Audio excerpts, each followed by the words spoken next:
Les matins de France Culture, Guillaume Erner.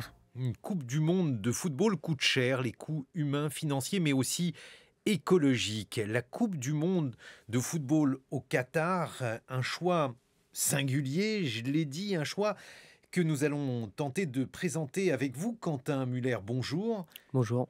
Et vous êtes journaliste spécialiste de la péninsule arabique, co-auteur avec Sébastien Castelier des Esclaves de l'homme pétrole aux éditions Marchiali. Quelques mots sur ce pays, présentez-le-nous.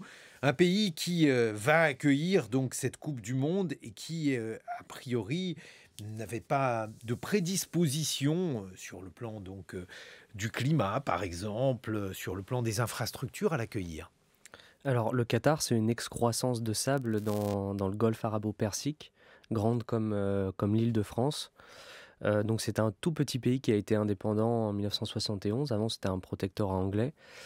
C'est un pays qui, avant d'ailleurs son indépendance, vivait de pêche et était principalement constitué de nomades. Il y avait aussi des chercheurs de perles. Donc, c'était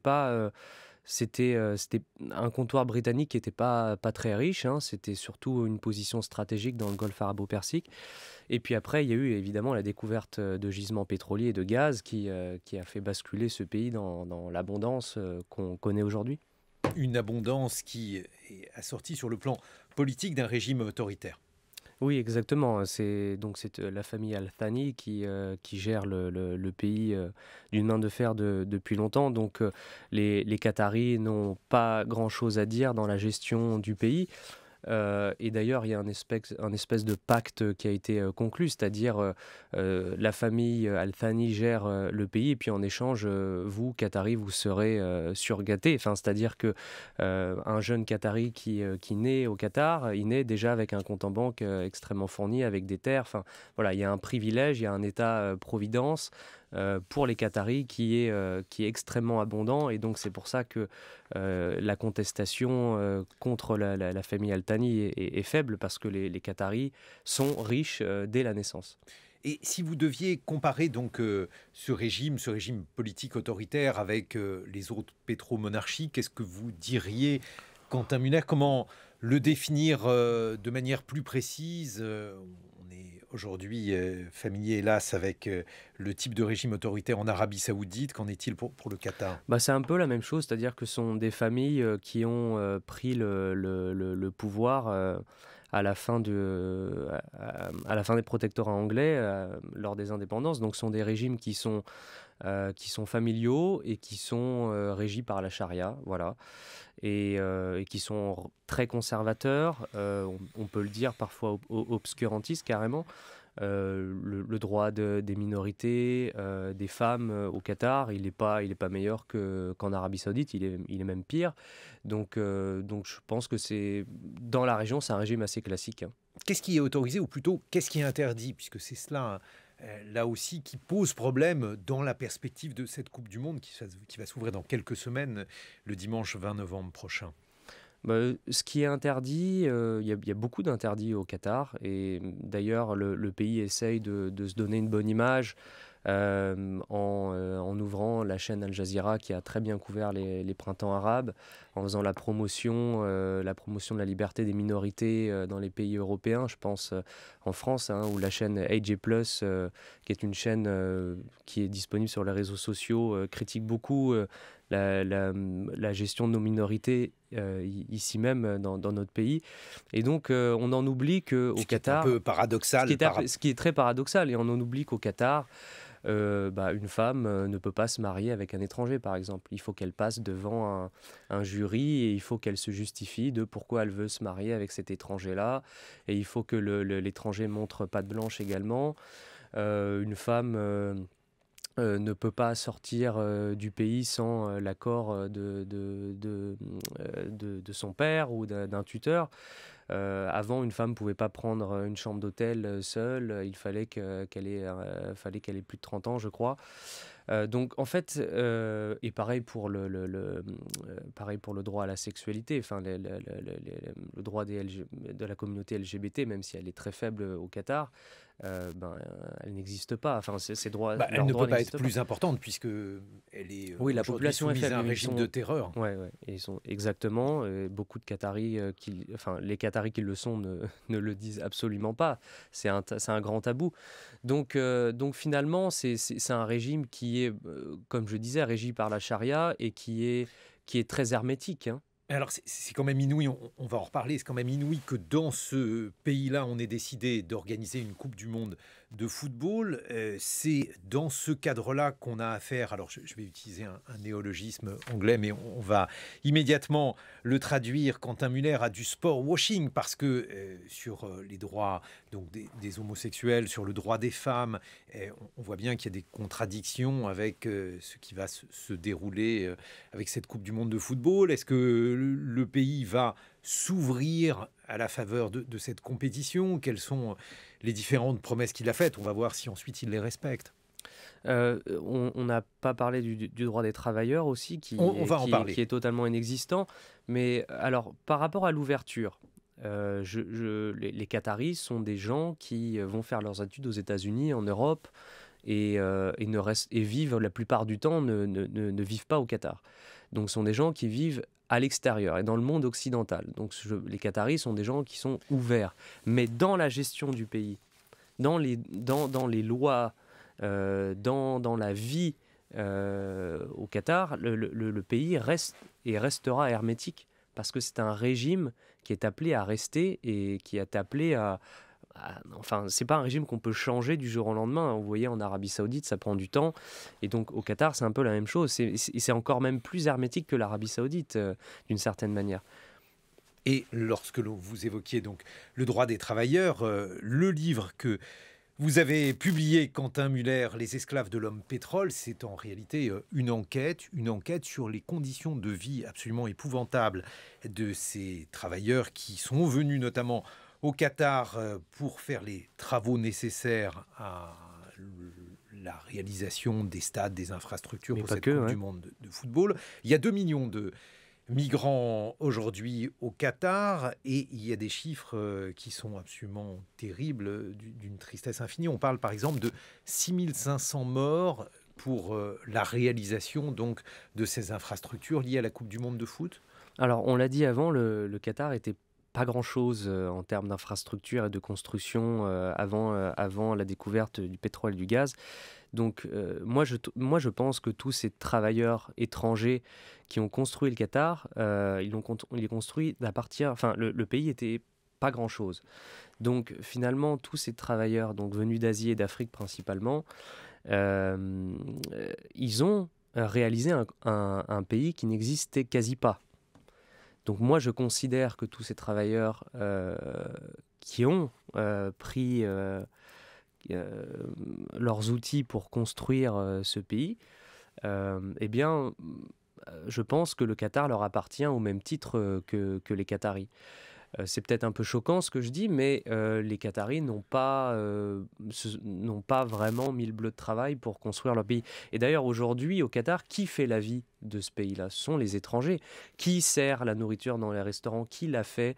Qui fait qui crée l'espace social? Qui crée l'art? Qui crée tous ces bâtiments? Ce sont les étrangers. Les Qataris, on les voit pas. Alors, il faut expliquer, Quentin Muller, donc il y a 2 millions de migrants au Qatar, des gens qui travaillent donc pour exercer tous ces métiers indispensables à l'existence même du pays et d'une société. Le Qatar s'inscrit sur le plan géopolitique dans un univers, dans des échanges, notamment avec l'Inde, avec le Pakistan, avec d'autres pays qui font que finalement un certain nombre d'hommes et de femmes sont aujourd'hui extrêmement dépendants de ce pays pour vivre là-bas, travailler là-bas et envoyer une partie de leur salaire à leur famille.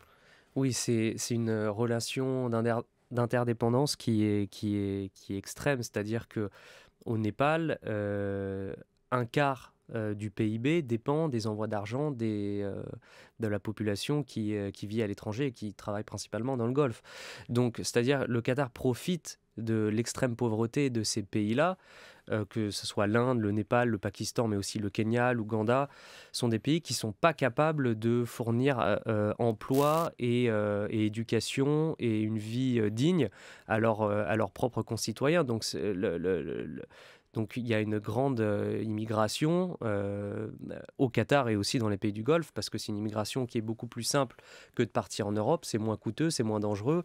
On va dans une agence de travail dans son pays et on paye des frais et on se trouve un travail dans les pays du Golfe où les salaires sont un peu meilleurs. Donc ce sont des grandes opportunités pour tous ces hommes et ces femmes, mais le problème c'est que le Qatar a l'argent pour accueillir dignement ces travailleurs et pourrait tout à fait créer une loi du travail qui les protégerait, qui protégerait leur dignité, leur vie physique. Et ça n'est pas le cas. Et c'est là où est le problème. Et ce que vous racontez est effectivement terrible. Vous racontez à la fois le lien de dépendance. Vous venez de citer le Népal. Et vous évoquez aussi le Kerala, par exemple, une région en Inde qui dépend, qui est qatarisée en ceci que beaucoup de travailleurs font le voyage au Qatar et toujours le même système envoie une partie de leur salaire au pays. Donc là, en l'occurrence, dans la région du Kerala en Inde. Il y a donc des zones que vous avez visitées, qui sont des zones qu'occupent donc ces migrants, avec là aussi deux univers qui sont deux univers très différents. L'un qui est destiné à la Coupe du Monde de football aux étrangers, qui est un univers extrêmement aseptisé, où tout est en ordre, et un autre où vivent les migrants, qui lui est ressemblant à une ville vivant dans un bidonville, vous pouvez le dire. Pauvreté. Un bidonville, c'est la zone industrielle au sud de Doha, où là, moi j'ai vu, pour y être allé plusieurs fois, j'ai vu des gens qui avaient faim. J'ai vu des travailleurs qui se shootaient le soir pour oublier leurs conditions de paria. J'ai vu des gens, des travailleurs qui étaient blessés, alités dans leur petite chambre et qui n'étaient pas soignés parce que l'entreprise refusait de payer les frais médicaux. Donc j'ai vu des choses qui ne ressemblent pas à ce qu'est la dignité humaine et qui ne ressemblent pas du tout à ce que le Qatar veut montrer et essaye de montrer au monde dans sa communication. C'est-à-dire que c'est un pays où la mendicité n'existe pas, la pauvreté n'existe pas, et où tout est parfait, tout est beau, et c'est Disneyland. Et c'est pas ce que j'ai vu dans la zone industrielle, parce que ce sont des travailleurs africains et asiatiques. Donc il y a un vrai racisme structurel. Quentin Muller, justement, quelques mots sur la manière dont vous avez mené cette enquête, parce que, comme vous le dites, le Qatar ne souhaite pas montrer cela. Et vous l'avez découvert, ça n'a pas été facile. Vous racontez dans votre livre comment vous avez fait pour réussir à saisir ces scènes que ce pays préfère évidemment cacher. Alors j'ai été avant un peu la troupe, hein, c'est-à-dire j'ai été en début d'année avant que beaucoup de journalistes y aillent et que le pays se referme un peu plus. Donc à l'époque, il fallait encore porter le masque à l'extérieur. Donc j'avais un masque, des lunettes de soleil, une casquette et donc je me suis rendu dans la zone industrielle un peu incognito en me faisant passer pour un travailleur, hein, finalement, en cachant ma peau blanche évidemment. Et c'est comme ça que j'ai pu approcher des ouvriers et des agents de sécurité. Et c'est comme ça qu'eux m'ont raconté, en créant un lien de confiance, parce qu'ils ont tout à perdre à me parler. Et c'est comme ça que j'ai eu ces témoignages-là et j'ai pu m'introduire dans certains camps. Finalement, l'une des questions qui se pose quand on lit votre témoignage, l'enquête que vous avez réalisée là-bas, les esclaves de l'homme pétrole, l'une des questions qui se pose est de savoir si on a affaire à des travailleurs pauvres ou si on a affaire à une forme d'esclavage à peine déguisée. Alors, le mot esclavage, on l'emploie souvent dans le livre et je pense que c'est pas un mot à brader, c'est pas un mot à prendre à la légère, mais moi je l'affirme, ce sont des esclaves. Pour moi, c'est un néo-esclavagisme. Il n'y a que le salaire finalement qui change la donne et qui fait qu'on ne peut pas dire esclave, mais moi je le dis, sont des esclaves parce que quand une dignité humaine est à ce niveau-là atteinte, on peut parler d'esclavagisme parce que on a des travailleurs qui sont dans du travail forcé finalement. Moi j'ai rencontré un agent de sécurité, pendant 9 mois il n'avait pas eu un seul jour de congé. Il s'est effondré en pleurs devant moi et parce qu'on lui refusait, sinon on le menaçait d'expulsion. Et ces gens ont besoin de ce salaire pour que leur famille dans leur pays puisse manger tous les jours. Et donc on profite de leur grande faiblesse pour leur faire tout et n'importe quoi en termes de conditions de travail. Et c'est impensable aujourd'hui au XXIe siècle. On a beaucoup parlé des hommes, de ces travailleurs. J'aimerais que vous nous parliez aussi de ces travailleuses, des femmes dont la condition est peut-être en un sens pire encore. Alors il y a un chapitre dans Les esclaves de l'homme pétrole qui s'appelle Enterrement au bulldozer. Donc ça s'est pas passé au Qatar, mais ça s'est passé en Arabie Saoudite.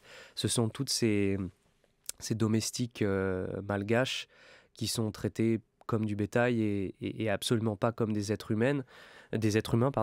Et donc il y a énormément de domestiques, effectivement, également au Qatar, qui viennent des pays africains et aussi des Philippines, et qui, elles, subissent les pires horreurs parce qu'elles sont dans l'intimité du ménage de ces familles-là, et donc la tradition fait qu'y pénétrer, quand un étranger, un policier par exemple, pour mener une investigation sur des faits de violence, sur un viol, etc., c'est extrêmement tabou, c'est extrêmement compliqué. Et donc finalement, ces familles en profitent pour faire à peu près tout ce qu'ils veulent d'un être humain. Et donc ces femmes-là sont exposées au racisme, à des abus physiques et sexuels en tout genre, et c'est quelque chose qui est généralisé. Ce ne sont pas des anecdotes, ce ne sont pas des faits divers, et c'est à généraliser dans toute la péninsule arabique. Donc on a affaire à des violations répétées des droits humains, avec un bilan extrêmement lourd, je l'ai dit, 6500 personnes auraient péri pour construire ces infrastructures, mais au-delà de ça, il y a 10 000 décès inexpliqués, vous le dites, qui seraient en partie liés bien évidemment à ces conditions de vie que vous décrivez et qui ne sont pas investiguées, c'est-à-dire qu'il n'y a pas d'autopsie, on ne sait pas en fait de quoi ces gens meurent. 10 000 travailleurs asiatiques dans les pays du Golfe. Alors on n'a pas les stats pour les travailleurs venus d'Afrique. 10 000 par an. C'est quand même énorme, c'est un chiffre qui est gigantesque. Et comme vous le dites, il n'y a pas d'investigation sur les raisons des morts, il n'y a pas d'autopsie. Donc, en fait, c'est 10 000 vies humaines qui disparaissent tous les ans. Voilà, c'est un chiffre, moi, qui m'émeut, Bien sûr, il nous émeut tous, il nous émeut d'autant plus que l'on va assister donc le 20 novembre prochain à l'ouverture de ces Jeux, de cette Coupe du Monde de football. On peut imaginer qu'avec l'afflux de journalistes, on va en parler dans quelques instants avec la directrice des sports de Radio France, Nathalie Iannetta, on peut imaginer qu'avec cet afflux de journalistes, malgré tout, ces zones d'ombre, vous avez réussi à les braver dans votre enquête, mais évidemment, elles ne sont pas données à voir. Ces zones d'ombre vont disparaître. Le pays va être mis peut-être sous la pression internationale. Il va être obligé d'évoluer. Quentin Muller, qu'en pensez-vous ? Il y a eu des évolutions dans la loi. Il y a eu apparemment le système de la kafala qui a disparu au Qatar. Oui, donc le système de la kafala, c'est ce droit du travail, qui n'existe pas d'ailleurs pour les travailleurs, mais c'est un système qui contrôle, qui exerce un contrôle sur le travailleur de la part du tuteur, du patron, du sponsor. Et ce système-là, qui existe dans tous les pays du Golfe, a apparemment disparu au Qatar, où aujourd'hui le travailleur a le droit de, sans prévenir son employeur, quitter le pays, il a le droit de changer de travail, etc. Donc ce système-là aurait disparu sous l'effet de la Coupe du Monde et de la pression de la communauté internationale. Mais le problème, c'est que toutes ces nouveaux droits pour les travailleurs ne sont pas du tout le cas sur le terrain, ils ne sont pas implémentés. On va continuer à en discuter. Quentin Muller, je rappelle le titre de votre ouvrage, Les esclaves de l'homme pétrole, aux éditions Marchiali. Vous serez rejoint dans quelques instants par Nathalie Iannetta, qui est la directrice des sports de Radio France. 7h-9h, les matins de France Culture, Guillaume Erner. Par 2 fois un pays désertique est choisi pour accueillir l'un des plus grands rendez-vous sportifs.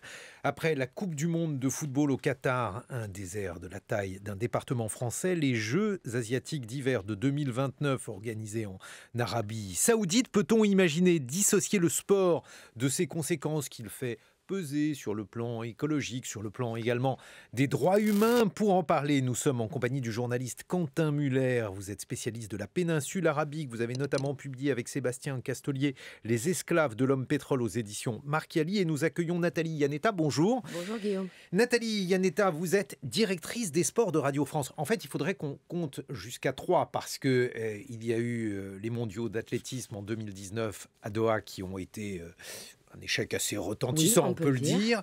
Le 20 novembre prochain va s'ouvrir cette Coupe du Monde donc de football. Et puis donc on a appris hier que les Jeux olympiques d'hiver, les Jeux asiatiques d'hiver, allaient être... Oui, on n'est pas allé encore jusqu'aux Jeux olympiques. Ça ne saurait tarder, sachant que nous avons vécu des Jeux olympiques d'hiver à Pékin au mois de février dernier, dont tout le monde se souvient. Mais là, on va vivre donc ces Jeux asiatiques d'hiver en Arabie Saoudite. Ça sera en 2029 dans un pays qui, a priori, ne connaît pas bien la neige. Expliquez-nous comment on en arrive à cette géopolitique-là du sport. Eh ben, c'est bien le sujet d'ailleurs, parce que même le président de la Fédération internationale de ski, qui est un Français, Michel Vion, lorsqu'il a appris cette attribution par le Comité national olympique asiatique et l'attribution de ces Jeux d'hiver d'Asie, a déclaré « Mais nous ne comprenons pas cette décision ». C'est-à-dire que le patron même des skieurs mondiaux, on peut considérer que la Fédération internationale de ski, c'est ça, ne comprend pas comment on peut en arriver là. La vérité, c'est que les processus d'attribution sont extrêmement opaques, sont archaïques. C'est une poignée d'hommes, parce que ce sont majoritairement des hommes aussi qui sont à la tête de fédérations et de comités qui s'expriment. Même si tous les hommes n'y sont pas favorables. Mais j'espère bien. Le système est verrouillé par quelques-uns et il confisque le sport en général, certaines compétitions en particulier. Donc il serait effectivement temps de s'interroger sur les processus d'attribution et sur la nécessaire réforme de ces votes de la FIFA, du CIO, des comités olympiques régionaux, etc. Mais alors, il y avait hier dans le journal Le Monde une interview absolument hallucinante, une interview de Jérôme Valcke. Alors, il faut expliquer aux auditeurs qui est Jérôme Valcke, c'est l'ancien secrétaire de la FIFA, et celui-ci expliquait la procédure. On va utiliser le terme de procédure, même si je ne sais pas s'il est parfaitement approprié, tant les choses se sont déroulées de manière absolument opaque. Mais comme toujours, Guillaume, les processus d'attribution sont tous extrêmement mieux opaques. Que moi, justement, Nathalie Iannetta, mais donc la phrase qu'il prononce notamment, c'est « Le Qatar a tellement d'argent, profitons-en ». Voilà ce qui s'est dit à cette époque. Comment a-t-on choisi le Qatar ? Si vous pouviez nous dire quelques mots au sujet de cette interview de Jérôme Valcke. Alors Jérôme Valcke, c'est effectivement l'ancien secrétaire général de l'époque, Sepp Blatter, Sepp Blatter qui dirigeait donc la Fédération internationale de football. De la FIFA, qui était donc en poste au moment de la désignation du Qatar. Je rappelle à tout le monde que cette désignation s'est faite en décembre 2010 avec un strike assez magistral. Double attribution, c'était la première fois que la FIFA choisissait une double attribution simultanée, 2018 Russie, 2022 Qatar. C'est lui qui raconte effectivement comment tout ça s'est passé. Lui n'a pas de droit de vote, non de droit de vote que les membres, ce qu'on appelle les membres de l'Exco, c'est-à-dire des représentants eux-mêmes, de représentants de confédérations, avec le président de la FIFA, dont le vote, lui, est uniquement valable s'il fait basculer en cas d'égalité sur certains dossiers. Lorsqu'il s'exprime dans cette interview du Monde hier, Jérôme Valcke, lorsqu'il dit le Qatar avait tellement d'argent, ce n'est pas tellement pour la Coupe du Monde qu'il le dit, c'est à cette période-là, le Qatar était en plein développement, on va dire, de puissance par le sport. Il n'était pas encore, par exemple, propriétaire du Paris Saint-Germain à l'époque, il l'est devenu quelques mois plus tard. Il dit, ils sont arrivés en nous proposant tout un tas de moyens pour développer le football et pour aider certains pays dans la construction de stades ou d'académies, etc. C'est à ce moment-là que le Qatar commence effectivement à émerger sur la scène internationale sportive. Encore une fois, il n'est pas encore à ce moment-là propriétaire du Paris Saint-Germain, il le deviendra en 2011. Là-dessus, il prendra le sport comme un outil massif de protection d'une certaine manière, mais là je laisserai peut-être plutôt Quentin parler de ça, parce que la crainte du Qatar, c'est d'être le Koweït, c'est-à-dire un tout petit État, un confetti sur la carte, envahi par son voisin que personne ne connaît. Ils ont été traumatisés par cette histoire de l'invasion du Koweït, et ils se sont dit, nous devons nous acheter une notoriété internationale. Aujourd'hui, tout le monde sait où est le Qatar sur la carte. Alors, grâce à quoi? Grâce au sport. C'est ce qu'on appelle donc le sport washing. Mais toujours, si on reste sur cette interview tout à fait hallucinante, Le Monde rappelle que les votants du comité de la FIFA, donc ceux qui ont choisi ce pays, le Qatar, pour la Coupe du Monde, avaient sous les yeux un rapport d'inspection. Et la candidature qatari était la moins bien évaluée. C'est-à-dire qu'en fait, ils ont voté pour le pire des projets. Alors, les procédures, vous êtes un pays, vous décidez de candidater pour organiser la Coupe du Monde. Vous avez de nombreux mois pour constituer votre dossier, et ensuite vous le présentez à une commission d'évaluation. En général, plusieurs dossiers sont évidemment en compétition pour la même compétition et la même attribution. Et il semblerait effectivement, mais personne ne l'a jamais lu, ce dossier aussi du Qatar. Nous n'avions pas plus lu celui du Brésil en 2014, celui de l'Afrique du Sud en 2010 et tous les autres, y compris même pas le nôtre, la France, lorsque nous avons candidaté en 98. Quand je vous parle d'opacité, c'est de cela dont on parle. L'enjeu de cette Coupe du Monde au Qatar, elle doit servir à changer les choses, une bonne fois pour toutes. Maintenant, ça suffit. C'est probablement le message qu'il va falloir ça suffit pas vraiment, lancer. On a maintenant les Jeux d'hiver asiatiques. Oui, mais là, probablement que les athlètes, pour le coup, contrairement à il y a 10 ans, vont s'emparer de ça. Il y a un très grand triathlète français qui hier a déclaré à propos de cette attribution, mais c'est honteux pour notre sport. Là, si aujourd'hui... Alors, il se trouve que c'est des Jeux asiatiques, donc ce sont les sportifs d'Asie qui sont concernés. Évidemment, on ne va pas boycotter les Jeux d'Asie.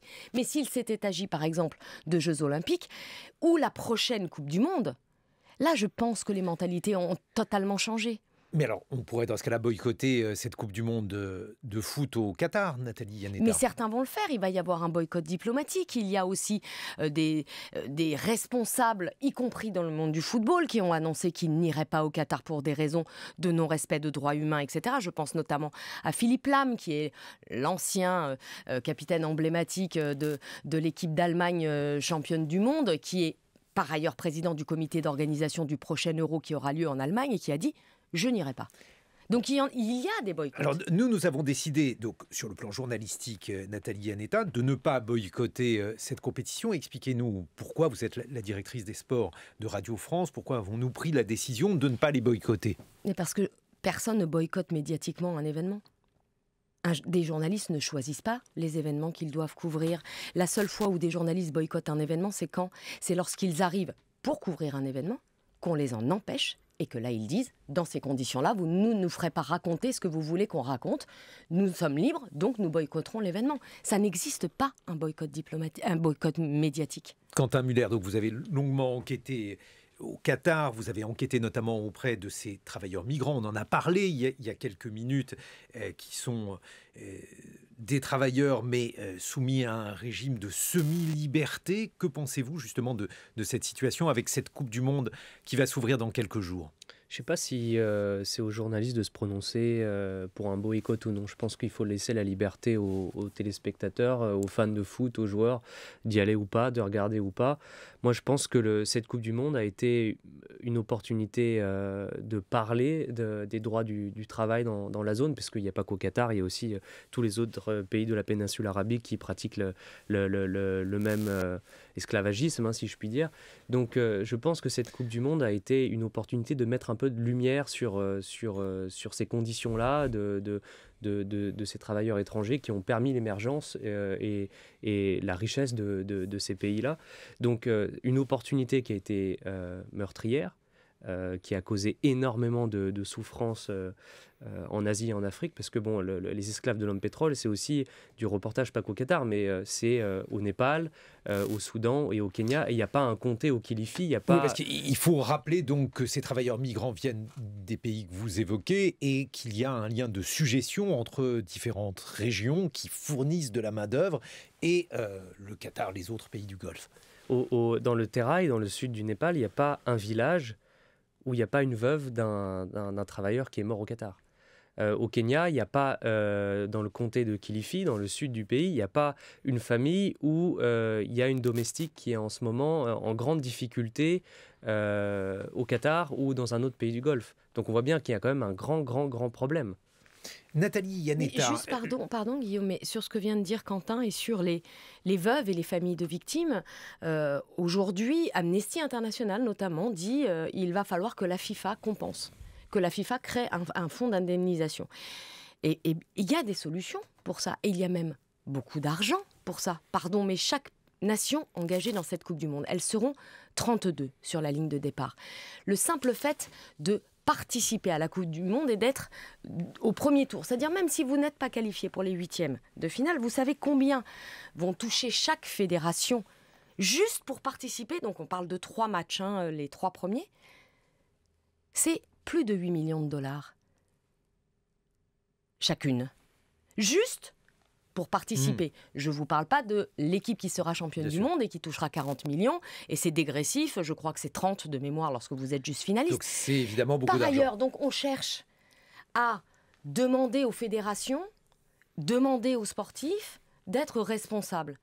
Et bien là, par exemple, il y a un outil très simple qu'il suffirait de mettre en place et que chaque fédération puisse dire sur les 9 millions de dollars qui me sont alloués, la moitié ira à un fonds de compensation. Et nous exigeons de la FIFA qu'elle gère ce fonds piloté par Amnesty International et d'autres ONG pour effectivement... on ne répare jamais ces souffrances qui ont été épouvantables, mais au moins indemniser les familles des victimes. C'est simple, et les vous voyez. Dignement. C'est simple. Nathalie Iannetta, l'homosexualité est réprimée au Qatar. Cela, évidemment, est non seulement tout à fait contradictoire avec nos valeurs, mais les valeurs du sport aussi. Des questions pour les sportifs gays qui vont devoir jouer au Qatar. Comment ça va se passer pour eux ? Est-ce qu'il y a eu un discours officiel à ce sujet ? Il y a eu un discours officiel qui, moi, alors pour le coup, m'a assez stupéfaite. C'est l'émir Al Thani, lors de l'Assemblée générale de l'ONU, il y a donc une dizaine ou quinzaine de jours de cela, qui a donc parlé, je crois que c'est la première fois d'ailleurs qu'un chef d'État parle d'une Coupe du Monde, parce que c'est de ça dont il s'agissait, il n'était attendu que là-dessus, de la garantie que son pays accordait aux personnes, quelles que soient leurs différences, leur religion, leur genre, leur sexualité, qui, soit joueurs, soit supporters, viendront sur le territoire qatari. Maintenant, comment ça va se passer sur le territoire ? C'est bien pour ça aussi que nous, journalistes, devons y aller. Parce que nous ne le savons pas, a priori, nous allons le voir ou pas. Est-ce que vous allez avoir là aussi des garanties en tant que journaliste sur la possibilité d'enquêter? On a évoqué 2 salles, 2 ambiances, comme on dit, à la fois donc ces parties du territoire qatari qui sont extrêmement propres, aseptisées, et puis celles qui sont dévolues aux travailleurs migrants qui ont été qualifiés de bidonvilles par Quentin Muller. Est-ce qu'on va pouvoir aller un peu partout au Qatar pour documenter ce qui se passe dans ce pays? Mais là aussi, moi j'y vais avec l'humilité totale que doit être celle d'un journaliste. Je ne peux pas présupposer de ce que je vais voir et de ce que je vais pouvoir raconter. Sur le papier, je peux avoir un a priori négatif en me disant bien sûr que non, ils vont tout verrouiller. Mais c'est pas sûr. C'est pas sûr qu'ils arrivent à tout verrouiller. Et par ailleurs, si c'est le cas, nous le raconterons aussi que tout est verrouillé. Le sujet est là. Maintenant, des enquêtes, pardon, mais il y en a eu de très nombreuses depuis ces 10 ans d'attribution, 12 ans quasi d'attribution spectaculaire. Il y en a une d'ailleurs, je vous invite à l'entendre sur nos antennes à Radio France de la cellule investigation avec nos confrères de France Télé, qui sera diffusée le jeudi 13 octobre, qui revient sur tout ça, sur l'enquête qu'a fait Quentin sur les droits humains, sur les droits sociaux, mais également sur les conditions d'attribution de cette Coupe du Monde, sur les interventions politiques aussi. Vous parlez du complément d'enquête ? Oui, absolument, okay. sur les conditions politiques aussi. Mais je me demande justement, Nathalie Iannetta, si ça n'est pas encore plus désespérant, parce qu'on a tous les moyens de savoir. Je pense que personne n'a de doute, par exemple, on parlait des Jeux asiatiques d'hiver, personne n'a de doute sur la nature du régime en place en Arabie Saoudite, et apparemment cela ne gêne pas les autorités du sport, cela ne va pas gêner aussi les supporters, je les comprends, ils aiment le foot, ils vont regarder, bref. Ah ben ça on ne sait pas non plus. C'est inédit. Tout ce qui est en train de se passer, objectivement, cette Coupe du Monde est comme si elle était l'aboutissement d'une dérive totale, absolue, du sport business dans tout ce qu'il a de plus abject. On ne sait même pas si les téléspectateurs seront au rendez-vous, franchement. Et par ailleurs, c'est une Coupe du Monde en hiver. On n'a pas l'habitude de vivre une Coupe du Monde en hiver. D'ordinaire, c'est l'été. Donc, il y a vraiment beaucoup d'inconnus autour de cet événement. Il y a aussi beaucoup d'hypocrisie. Par exemple, imaginez, vous avez un club de foot qui est soutenu par le Qatar dans votre ville et vous décidez de boycotter cette Coupe du Monde. Je pense évidemment au PSG, je pense à la mairie de Paris qui a décidé de boycotter cette Coupe du Monde. Est-ce que ça n'est pas être hypocrite que de faire cela? Mais c'est bien pour ça, pardon, j'espère que les auditeurs me pardonneront cette petite vulgarité matinale, mais on est très emmerdés avec cette Coupe du Monde, parce qu'en réalité, qu'est-ce qui se passe? Vous avez d'un côté ceux qui détestent le football, qui s'en emparent pour bien vomir dessus, avec un petit mépris de classe, au passage, parenthèse fermée, mais ça c'est mon combat, sur le mépris qu'il y a autour du sport. Vous avez ceux qui se trouvent quasiment presque obligés de devoir justifier que nous allons faire notre travail, et je parle des sportifs, je parle des fédérations, je parle également des journalistes, c'est-à-dire bien sûr qu'on va la faire cette Coupe du Monde, à quel moment nous allons maintenant tout arrêter au nom de quoi? Et vous avez des politiques qui font de la politique avec une bonne conscience, rapport qualité-prix, je crois que c'est la moins chère qu'ils m'étaient fait donner de voir. Il y a des équipementiers, donc ceux qui fournissent les maillots des sportifs, qui peuvent aussi faire de la communication au Danemark, par exemple au Danemark, en mettant des maillots noirs. Mais là, par exemple, typiquement, qu'est-ce qu'on dit, Guillaume? On il dit faut c'est juste toujours mieux que rien. Nathalie, ce qui se passe au Danemark. Alors, les Danois vont arriver avec des équipements qui ne vont pas mettre en exergue les écussons de la Coupe du Monde pour ne pas donner de la notoriété au Qatar. Voilà, mais là, par exemple, typiquement, ça, c'est un très bon exemple. Qu'est-ce qu'on en fait? Est-ce qu'on dit, non mais franchement, ils sont pas un peu gonflés, les Danois, vous aviez qu'à pas y aller. Après tout, boycotter cette compétition, vous êtes qualifiés, n'y allez pas. Ou bien, au contraire, comme je vous l'ai dit, allez-y, vous savez que vous allez toucher au moins 9 millions de dollars pour la participation au premier tour. Engagez-vous d'ores et déjà, que l'on soit qualifié ou pas pour les huitièmes, nous les donnons. Qu'est-ce qu'on dit? On dit ça ou on leur dit, c'est déjà pas mal? C'est déjà pas mal parce qu'au moins, ils sont en train de faire naître une forme de conscience sportive assumée de la part des sportifs. Moi, je suis plutôt de ce côté-là. Il y a par exemple aussi la possibilité pour les joueurs d'aller dans la zone industrielle et de taper la balle avec des travailleurs et de discuter avec eux. C'est pas interdit. C'est pas interdit de s'y rendre, c'est pas interdit de le faire, et je pense que le Qatar n'aura certainement pas l'audace d'arrêter un joueur et parce qu'il fait ça. Et je pense que ça, c'est quelque chose qui est faisable, et je pense que ça donnerait aussi un coup de projecteur sur la vie de ces travailleurs-là. Nathalie Yanetta, en tout cas, le sport et la géopolitique font mauvais ménage. Il me semble qu'il y a eu des événements sportifs aussi en Russie. Je crois qu'on commence bien tardivement à découvrir, par exemple, ce qui s'est déroulé aux Jeux Olympiques de Sotchi. Je pense par exemple à un documentaire qui a été tourné sur le vélo Icar, qui est visible sur Netflix, où on voit dans quelle mesure le régime russe a été impliqué non seulement dans le dopage des sportifs, mais aussi dans l'élimination. Je parle de l'élimination physique des personnes qui ne se livraient pas comme ils auraient dû se livrer à cette politique sportive. Après la Russie, après la Chine, voici maintenant l'Arabie Saoudite. Est-ce que ça veut dire que le sport est de moins en moins ouvert aux démocraties ? C'est un vrai sujet. En fait, l'organisation de grands événements coûte de plus en plus cher, et c'est là la question. Est-ce que, par exemple, pour organiser une Coupe du Monde, il faut 10 stades neufs construits? La réponse est évidemment non, en tout cas plus. Ça a été le cas peut-être pendant des années, mais c'est plus le cas aujourd'hui. Donc il faut baisser aussi la fameuse sobriété dont on parle. Appliquons-la aussi aux grands événements, et il faut que les organisations internationales l'entendent. Mais les organisations internationales, ne nous trompons pas, ce sont aussi des fédérations qui y adhèrent. Elles ont tout intérêt à ce que les compétitions se passent, que les droits télé augmentent et qu'il y ait de plus en plus de manne financière pour récupérer de plus en plus d'argent. Donc tout le monde, ce petit monde-là se tient par la barbichette, et aujourd'hui nous sommes, je pense encore une fois, grâce au Qatar d'une certaine manière, qu'encore une fois une espèce de point d'orgue de toute cette dérive épouvantable du sport business, où on en a oublié le fondement qui est le jeu, je le rappelle, pas le football en l'occurrence, mais cette dérive-là, elle est spectaculaire. Alors peut-être que la FIFA, ils ont une bonne petite fenêtre de tir. On connaît les prochains organisateurs de la prochaine Coupe du Monde. Ce sera donc les États-Unis avec le Mexique et le Canada. Mais on va attribuer l'année prochaine la Coupe du Monde 2030. Il se dit que la Chine serait candidate, il se dit que l'Arabie Saoudite serait candidate. Mais ce dont nous sommes certains, c'est qu'une candidature européenne a émergé. L'Espagne a choisi de s'allier au Maroc, qui a longtemps été candidat, mais pour les raisons qu'on a invoquées, n'a pas les moyens de construire ses infrastructures. Et ils viennent hier de dire, on va y aller, Espagne-Maroc, avec l'Ukraine. Eh bien, chiche, Gianni Infantino, président de la FIFA, chiche, messieurs du comité de l'Exco qui allait désigner le futur pays ou la future entité qui va organiser la Coupe du Monde 2030. Allez-y. Désignez l'Espagne, le Maroc et l'Ukraine. Allez-y. Avant 2030 et avant 2029, il me semble qu'il y a 2024. Donc cette fois-ci, les Jeux Olympiques qui seront à Paris. On a d'ailleurs appris ce matin le tracé du marathon olympique entre Vous Paris allez le faire, et Versailles. Guillaume, ou pas?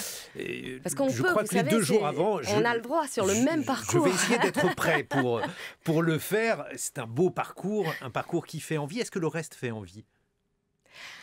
Le reste fait envie parce que quand même cette fête populaire que sont les Jeux, c'est quand même assez unique.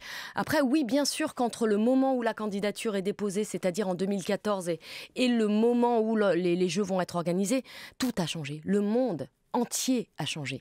Et évidemment que crise économique, crise énergétique, crise sociale, tout ça va forcément percuter l'événement, mais tant mieux. Tant mieux, parce que organiser un événement sportif, c'est aussi organiser un événement citoyen et responsable. On donne à voir quelque chose de nous lorsqu'on l'organise. Le tracé de ce marathon, il est singulier, puisque d'ordinaire, on a des boucles urbaines. Là, on va a quelque chose de plus varié. On va monter en plus. On va monter, puis on va descendre la côte des Gardes. Mais justement, est-ce que ça veut dire qu'on va essayer de faire un peu différent de ce que l'on voit habituellement? En tout cas, c'est l'ambition du comité d'organisation. Cette ambition, elle est même incarnée par ce qui est très très emblématique, ce qui est par ailleurs pas le cas par exemple dans une Coupe du Monde, c'est la fameuse cérémonie d'ouverture. Elle dit quelque chose et elle raconte le pays qui accueille. D'habitude, elle est dans un stade. Là, pour la première fois, elle sera dans la ville. Donc, ils essayent en tout cas de faire autre chose, autrement, et de proposer une autre manière de faire des jeux. Et ils y sont à la fois contraints et en même temps encouragés. Donc moi, je dis, allez, chiche. Voilà, ça sera le dernier mot, Nathalie Iannetta, chiche. Je rappelle que vous êtes directrice des sports de Radio France. Je rappelle Quentin Muller, le livre que vous avez co-signé avec Sébastien Castelier, Les esclaves de l'homme pétrole aux éditions Marchiali.